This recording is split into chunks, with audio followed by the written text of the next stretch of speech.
speaker today is extremely easy to dislike. For the establishment, they dislike him because he, with his journalism, provides alternative narratives to the established state-sponsored narrative. For politicians and bigots and the pompous, he is easy to dislike because he satirizes them with his wit and his brutal takedowns. And for his friends, he is easy to dislike because he's such a bloody polymath. He's a historian, he's a writer, he's a satirist, and he's an ad man, and he's nauseatingly prolific. He's written, this is his sixth book in 6 years, and so quite frankly, you can understand why we don't like him. But I'm delighted to welcome Nadeem Farouq Paracha. Thank you. And your latest book is The Reluctant Republic, Ethos and Mythos of Pakistan. So, Mary Pele Sawal, why is the Republic reluctant? Well, we are a reluctant republic. The idea came from a survey which took place, or a session which the Pakistani intellectual Khalid Ahmed hosted on Geo back in 2008 or 2009, I'm not sure. And there were a lot of, it was in Lahore, and there were a lot of university and college students there as the audience, and he asked them, how would you define yourself? Muslim or Pakistani? 70% of the students there, they said they are Muslims first and then Pakistanis. Now, there is a reluctance, I find, in a lot of Pakistanis to describe themselves as Pakistanis. They are more comfortable in describing themselves as Muslims.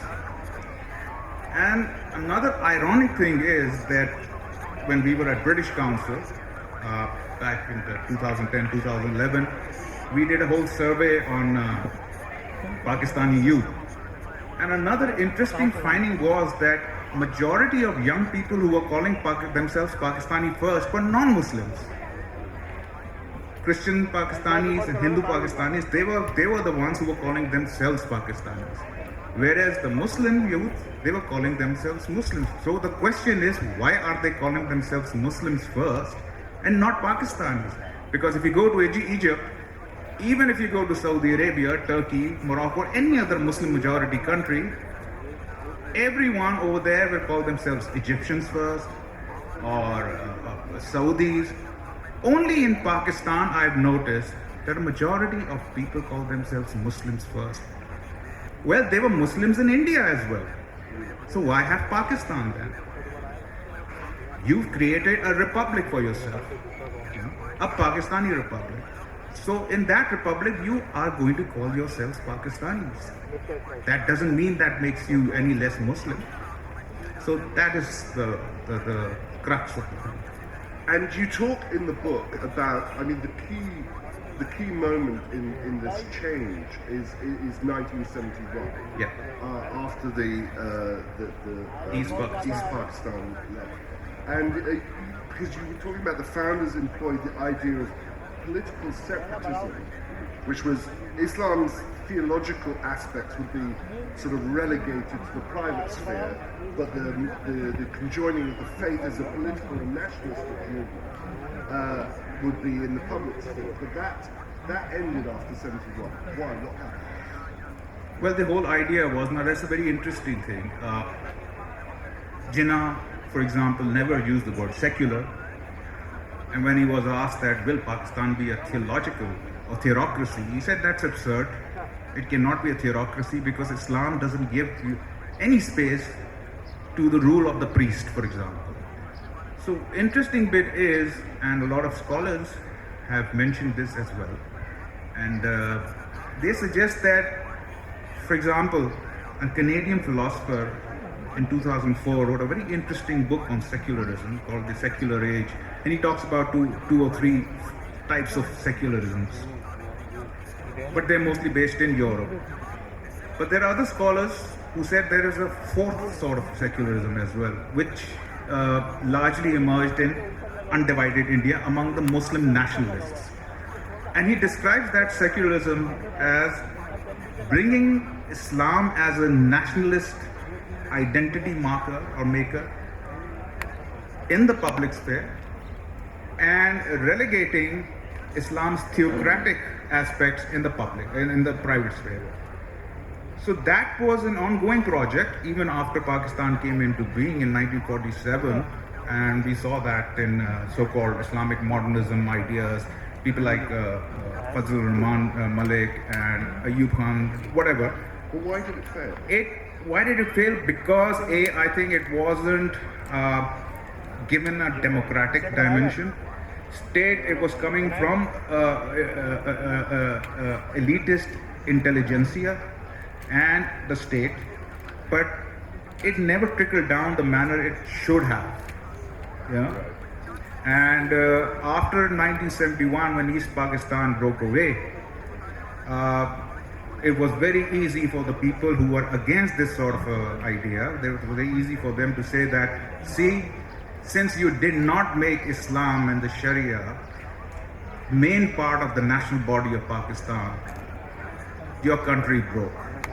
And that is when we fell inwards and we said, that's true, Islam should be the binding force. And that is why I think also eventually we have ended up in a country where the citizens of that country, the Muslim citizens of that country, call themselves Muslims first now and Pakistanis. As if there's a feeling that if one calls themselves Pakistani first, it's something secular. Which inherently in a way it is, because nationalism in theory, at least initially, was a secular project.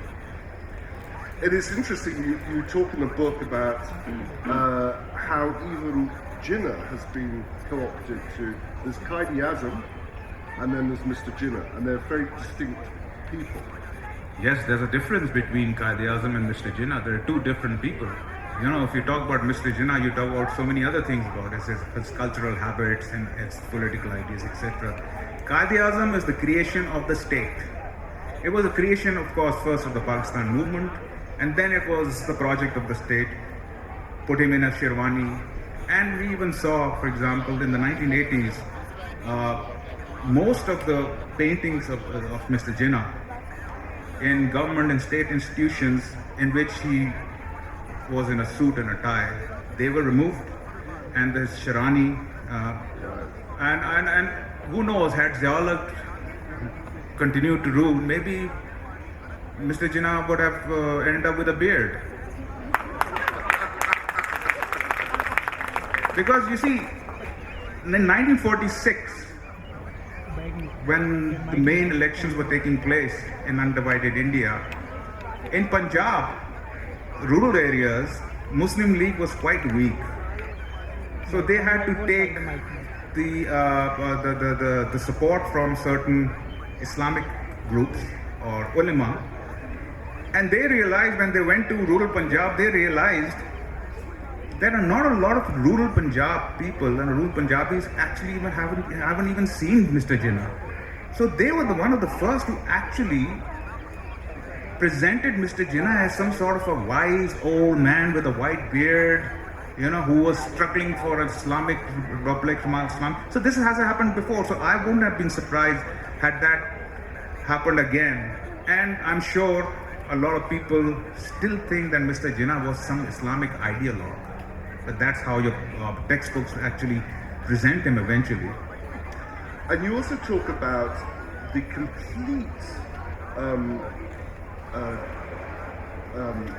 phasing out of East Pakistan in all textbooks post-1971. And it's not acknowledged in films, in television series.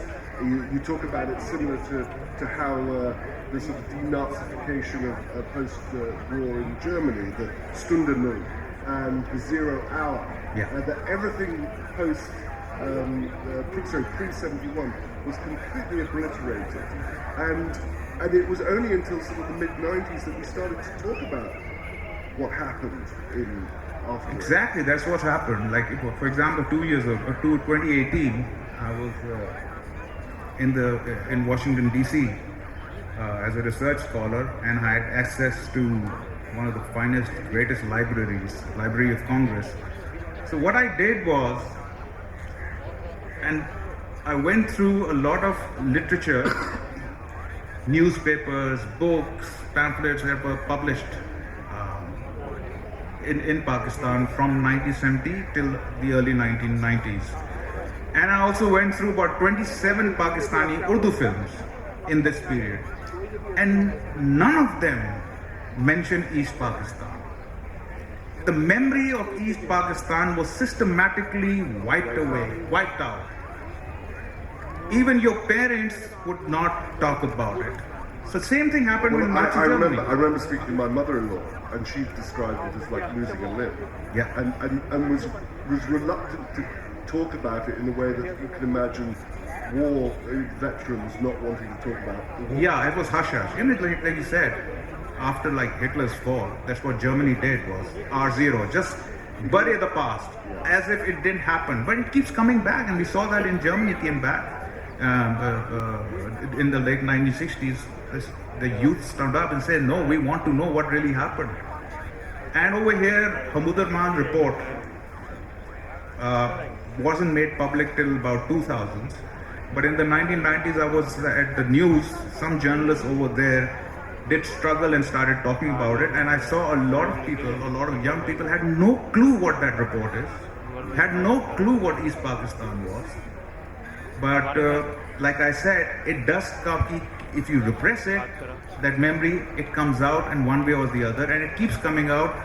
For example, in the 1980s and 1990s, the ethnic violence in Karachi was one symptom of you trying to suppress that and it coming out in a different manner.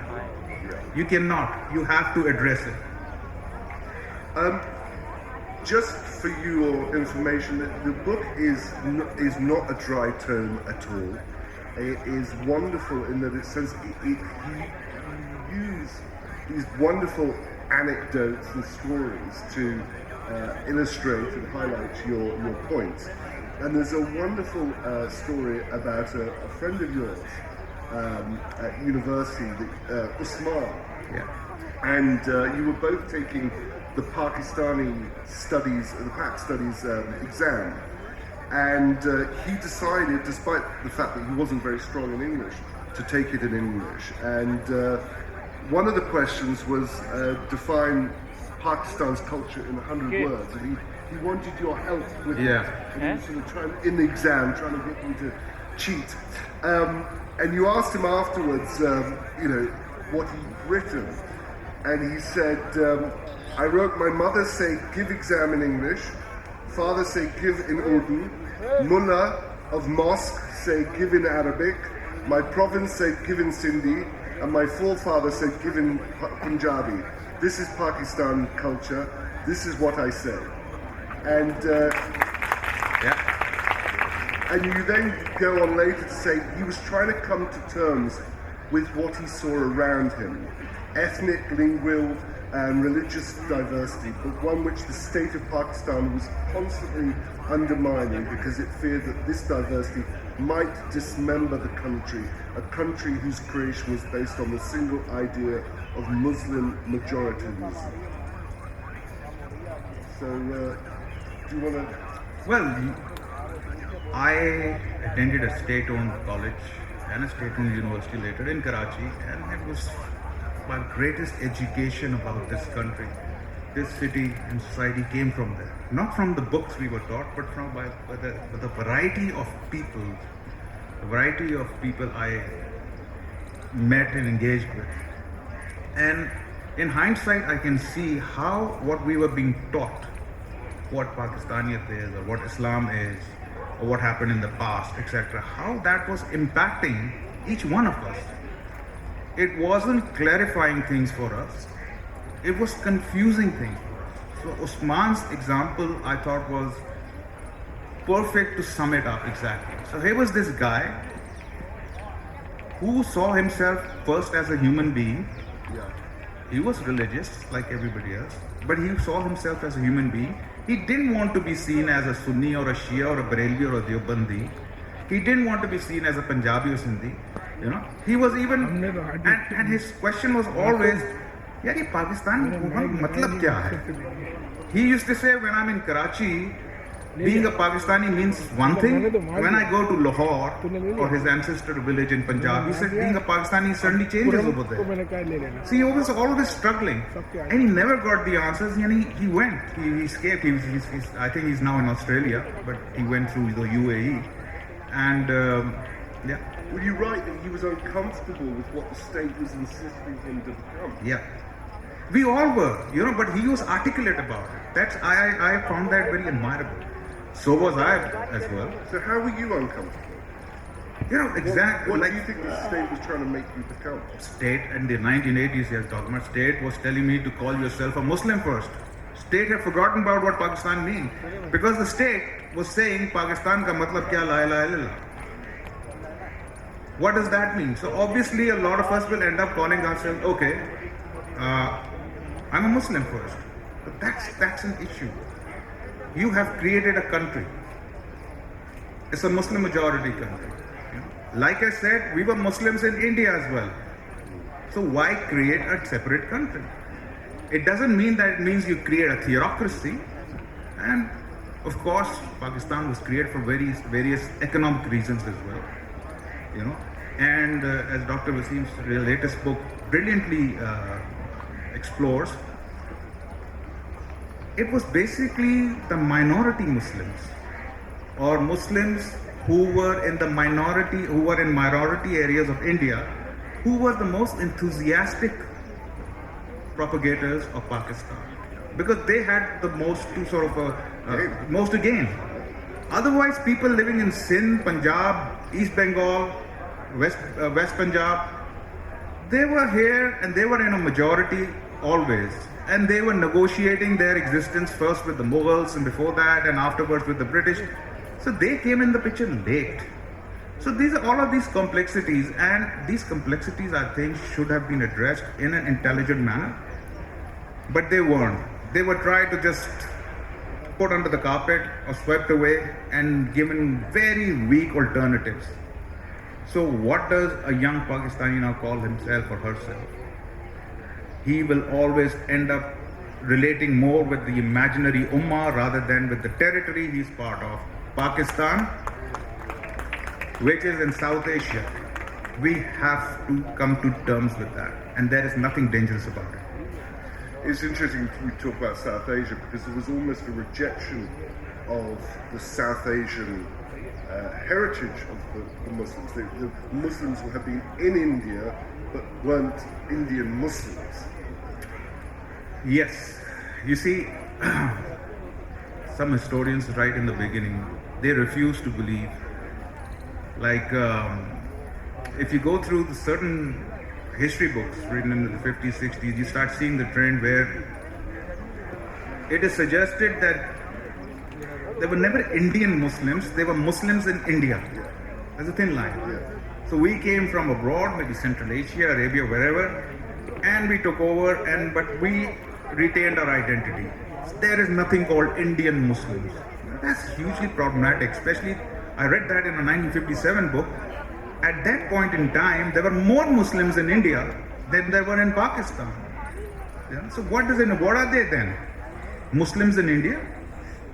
So these are sort of, I don't know, stuff which they were just trying to come to terms with how to define this territory, which they had created all out of maybe nowhere.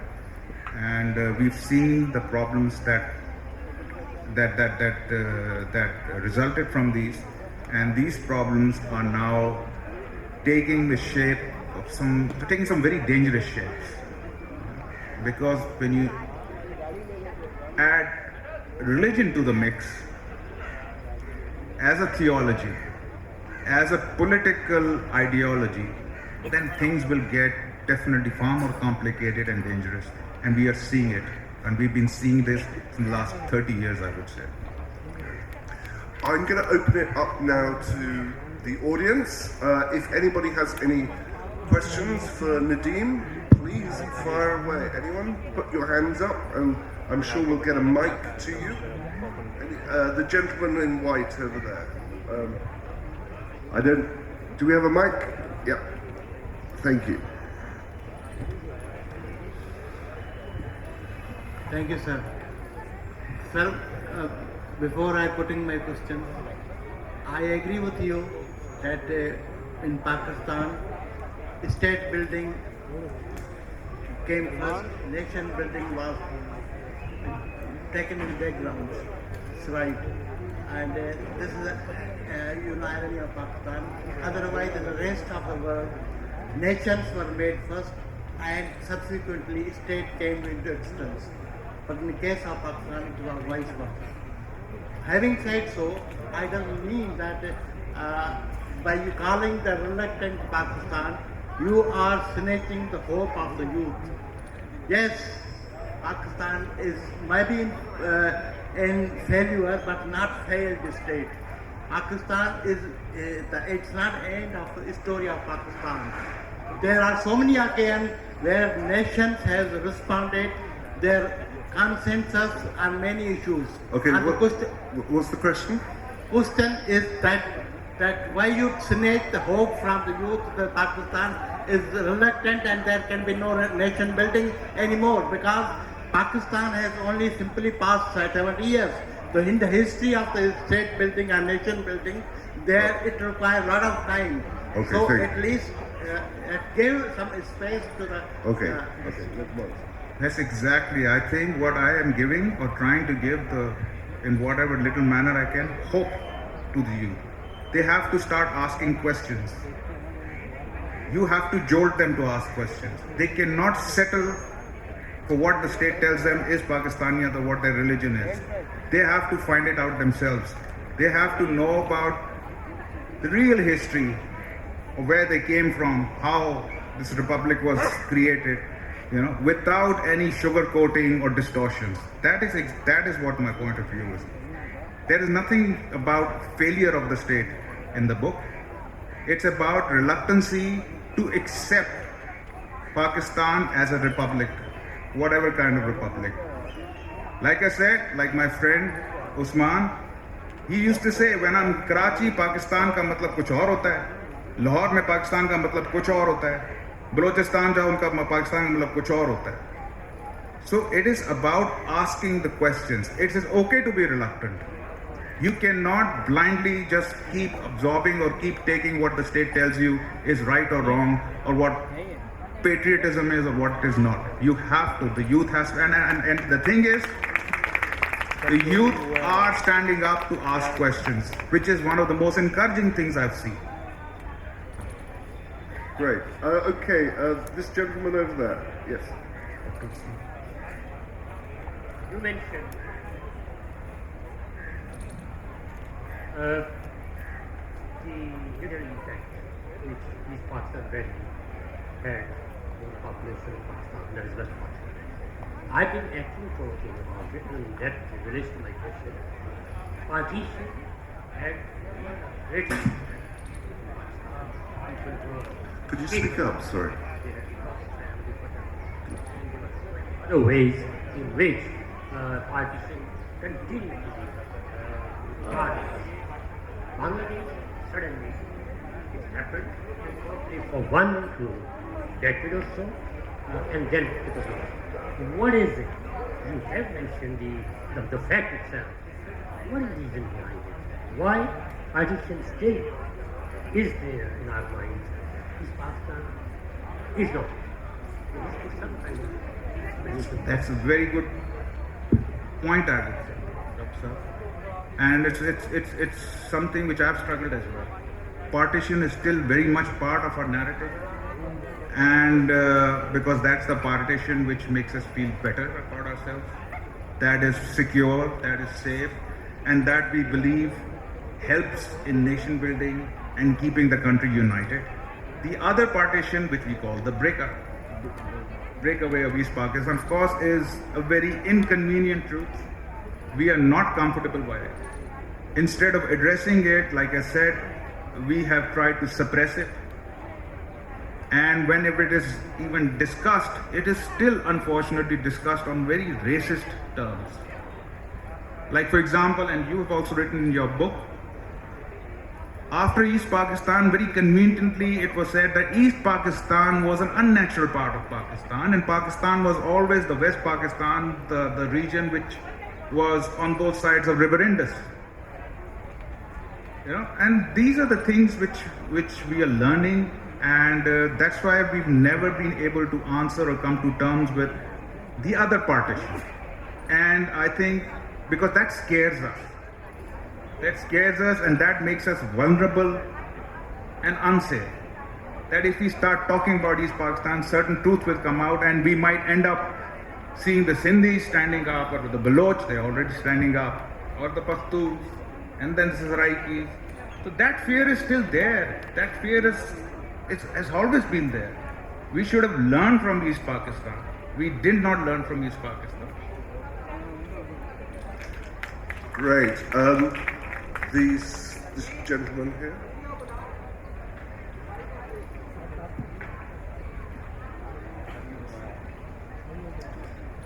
Sir मेरा सवाल ये है कि जो जैसे 1971 का बांग्लादेश का debacle हुआ तो उसके बाद हमें ये पता चला कि एक तो हमारा स्टेट टू नेशन थ्योरी पे बेस्ड है, तो एक हमारे पास एक अलग स्टेट बना जिसमें मुस्लिम मेजॉरिटी कंट्रीज थी, तो उससे अलग एक होके फिर एक ईस्ट पाकिस्तान बना, तो इससे आपको नहीं लगता कि ये टू नेशन थ्योरी एक मतलब वायोलेट हो गई है, ख़त्म हो गई है?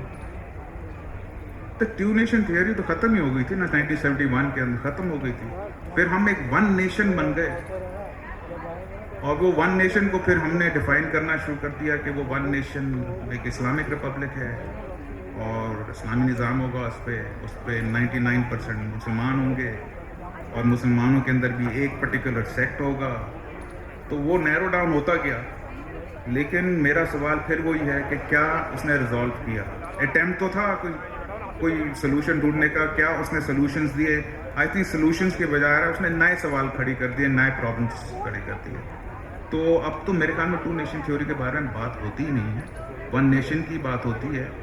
लेकिन वो one nation under home, under what, and what that nation is suppose to be. Multi ethnic है, मल्टी सेक्टेरियन है, मल्टी रिलीजियस है, लेकिन किस तरह डिफाइन करेंगे आप? जब आप अगर अपना कॉन्स्टिट्यूशन भी देख लें, पहले वो शायद इनिशियल स्टेज में 1973 कॉन्स्टिट्यूशन आपको थोड़ा स्पेस दिया था कि आप अपने आप को एक मल्टी एथनिक नेशन और मल्टी एथनिक रिपब्लिक डिफाइन करें, बट 74 के बाद तो वो भी अब नैरो डाउन होते तो अब तो नहीं समझ आती ना क्या बोले, क्या है पाकिस्तान, क्या है ये रिपब्लिक? ये कहना है कि इस्लामिक रिपब्लिक है, ये तो बड़ी रिटोरिकल बात है, डिफाइन करें ना इसको। Okay, I think we have time for a couple more questions. Yes. Excuse me, sir.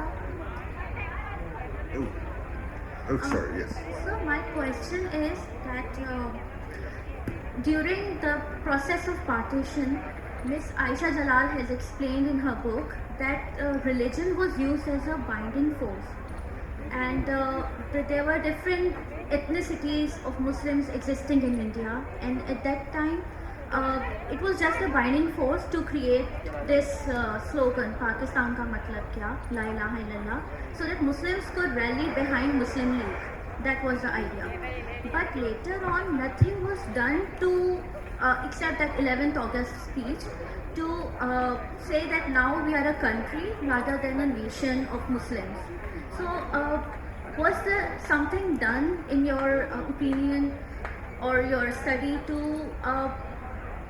get rid of that narrative, because that was just ज़रूरत की चीज़ थी, उसको कायद-ए-आज़म ने भी embrace नहीं किया था।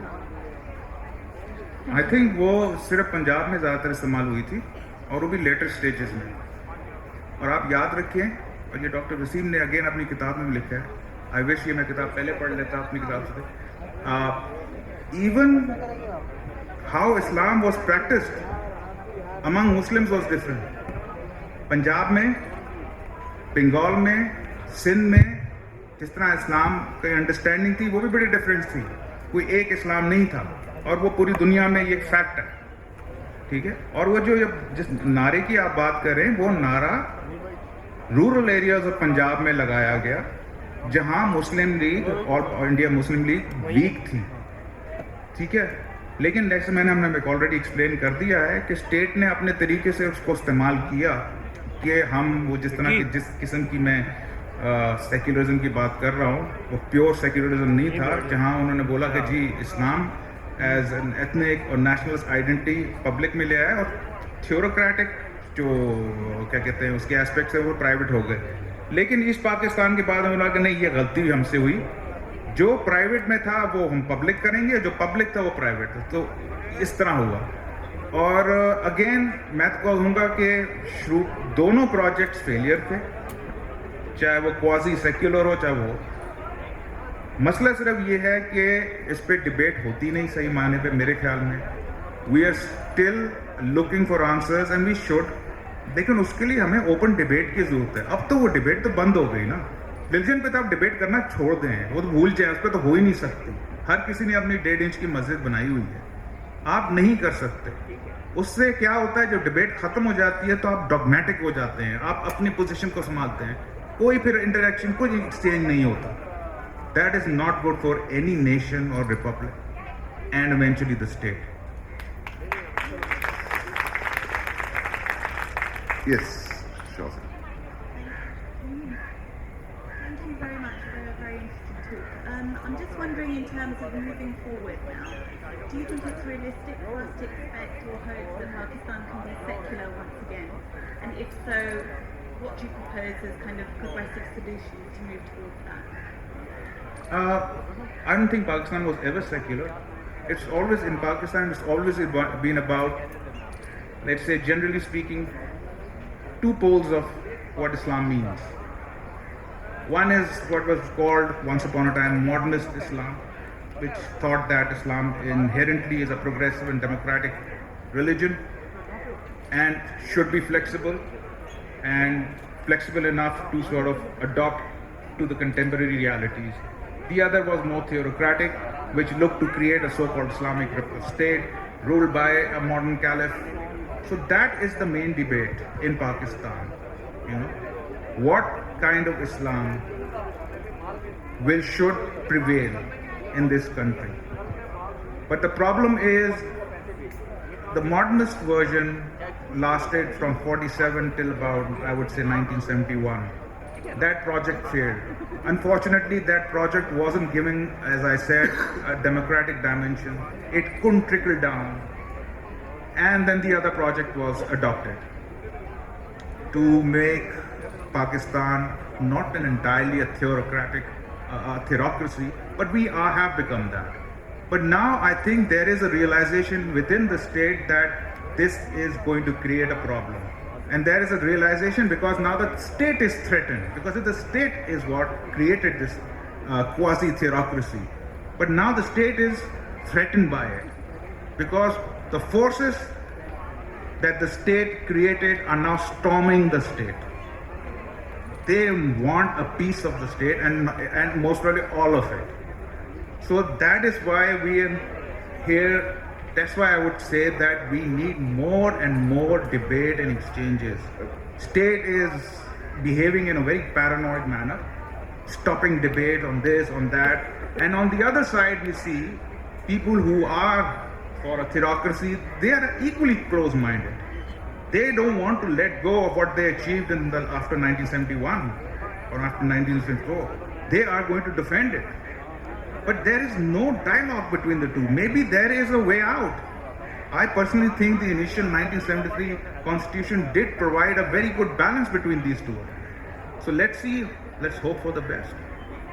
Well, on that positive point. One question. No, I'm sorry. We are at the end of our session. George, your question, last question. So one last question.